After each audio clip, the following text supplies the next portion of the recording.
Do you like Stranger Things? Do you like Mad Max? Do you like driving or survival crafting or mysteries? Will you like Pacific Drive? Watch on and find out. My name is Thoraxe, and this is Strategy for Busy People. If you've got a few minutes, I'll tell you what to play.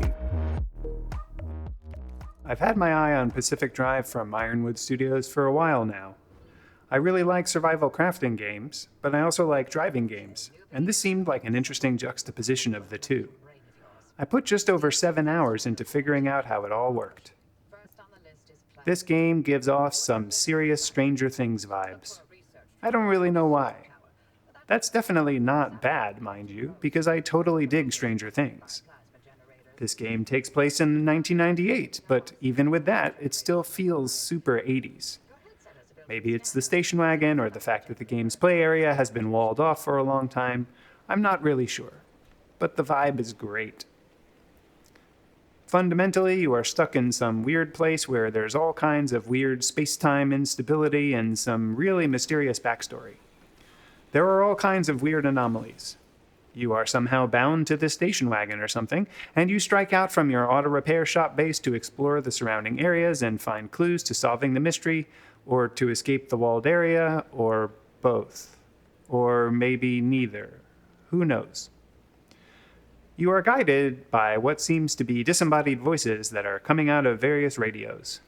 Interestingly, mirrors in this game don't show you, the player, and you never see your hands or your body or anything. So I have no idea if it's a spoiler or not, but maybe you're like, not even really there, man. Far out. Anyway, as you go around, you can scavenge the area for scrap stuff with the tools that you end up making.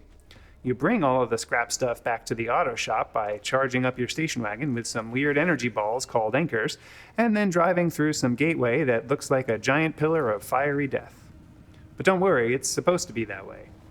And, in a kind of Deep Rock Galactic-inspired mechanic, when you do open the gateway, it's usually not directly next to your vehicle, and you have to drive somewhere else, and fast, because this wall of hellacious storm that will ultimately kill you is closing in. The few times I died were all because I tried to shortcut my way through the woods to get to the gateway and, ultimately, failed.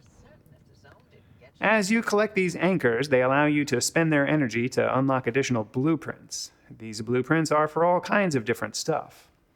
Some are stations that improve the things you can do at the auto body shop. There are also various improvements to the station wagon. I unlocked some off-road tires, which made driving the wagon in muck way easier. I also unlocked steel panels, which are much stronger than the crude panels. You can unlock other tools that you can use in your scavenging that may help you access places, like the electrician's kit for dealing with keypads, or relightable flares, and all kinds of other things. The various kits are used to both interact with the world and to repair your vehicle, both in the shop and out on the road. In a very Mad Max kind of way, keeping the vehicle alive is your key to survival. You have to repair it while you're out and about, including fixing flat tires, recharging the battery, repairing panels, and more. As you drive around and explore, sometimes you will encounter space-time instability that really messes you up. And the various anomalies will all do various nasty things to your car. You do encounter quote-unquote enemies, but there aren't direct weapons in the game. There are various tools, mostly in the form of vehicle add-ons, that can be used to protect yourself. One example is this pulsy tool thing that supposedly keeps the flying magnet monsters from locking onto your car. Ultimately, the game is super cool, but I gotta say that I have one huge gripe with it, and it's something that you can't really figure out from the Steam store page unless you dig into the reviews. And that's the fact that this is actually a roguelike in disguise. You see, once you leave the safety of the garage, there are only two ways to get back there.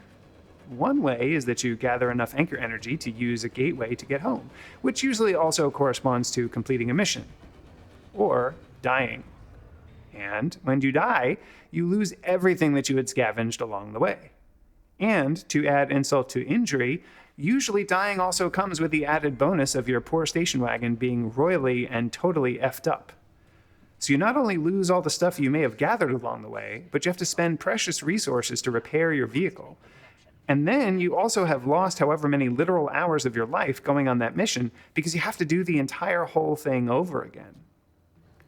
Now, there is a lot of raging debate in the Steam community discussions on Reddit and in all manner of other places. This debate runs the gamut from the developers not knowing how to code save game files to the developers being sadists who just want to see you suffer by not letting you save, and everything in between. I get that at some point a game designer has to stick to some design philosophy, but these design choices are really quite painful. The only saving grace is that I learned the game does save whenever you enter a new area in the vehicle.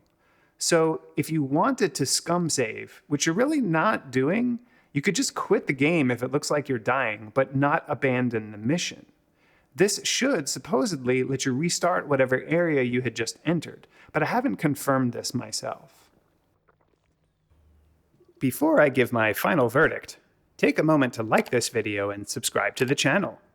Don't forget to share it with your friends.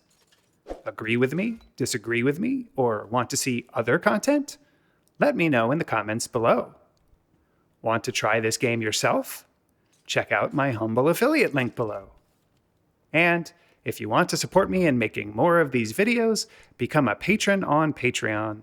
Your support really makes a difference. The final verdict. This game has some seriously awesome vibes. The Mad Max meets Stranger Things deal, to me, is totally awesome. And there are actually quite a ton of setting levers you can pull to adjust the difficulty and sufferfest of the experience. But the really long mission times if you're scavenging heavily and the huge penalty for failure is pretty off-putting. On my trademarked 3-point score scale of avoid, meh, and I forgot to eat, there are some MREs and canned goods that you can eat along the way to restore your health, but they don't seem all that tasty. If you're into roguelikes and can deal with the huge death penalty, pun intended, this game is deliciously 80s/90s retro cool with a dash of light horror/suspense thrown in. But if you can't stomach the idea of losing all your tasty hoard, you might want to skip it. The choice is yours, just like your route through the zone mostly is.